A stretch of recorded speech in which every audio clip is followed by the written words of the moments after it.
হঠাৎ আমি কোলাঘাট ব্রিজে কি করছি, ভেজিটেবল চপ খেতে খেতে আমি কোথায় যাচ্ছি, সবকিছু থাকছে আজকের ব্লগে। সো হ্যালো এভরিওয়ান, তোমরা সব কেমন আছো? আশা করি অনেক অনেক ভালো আছো। ঘুম থেকে উঠে প্রথমে ব্রাশ করে নিলাম, ঘড়িতে তখন বাজে প্রায় 9:30। ভেবেছিলাম যে একটু তাড়াতাড়ি বেরোবো, এই যে এনার জন্যই আমি দেরি করে বেরোলাম। আমি ভেবেছিলাম যে 8টার মধ্যে বেরিয়ে পড়বো। আমি যদি 8টার মধ্যে বেরিয়ে পড়তাম তাহলে হয়তো সমরদার সঙ্গে আমার দেখাই হতো না। একটা কথা জানো কি, আমাদের হচ্ছে রবিবারে হাফ বেলা কাজ হয়, আমাদের ডিউটি হচ্ছে 9:30 থেকে। সমরদা আমাকে আগের দিনই বলে দিয়েছে যে রোহানদা তুমি যখন যাবে 9:30টার পরে যেও।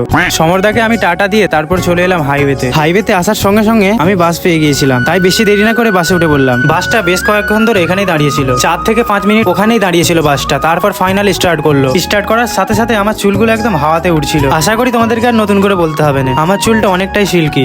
আমি জানলার ধারে বসেছিলাম, তারপরে এই বাজারটা দেখলাম, কতটা বড় বাজার। অলরেডি আমি অর্ধেক বাজার ফেলে এসেছি। তারপর আমি একটা ভিডিও ক্লিপ নিলাম। অনেকটা জার্নিং করার পরে বোরিং লাগছিল, তাই একটা গান চালিয়ে দিয়েছি। গান শুনতে শুনতে আমি যে কখন কোলাঘাট ব্রিজে চলেছি আমি নিজেও জানি না। কোলাঘাট থেকে আমাদের বাগনান 20 মিনিট মতো লাগে। কোলাঘাট ব্রিজ দেখতে দেখতে আমি চলে এলাম লাইব্রেরি মোড়ে আমি নেমে পড়লাম। এবার আমাকে একটা ফুলগাছির অটো ধরতে হবে।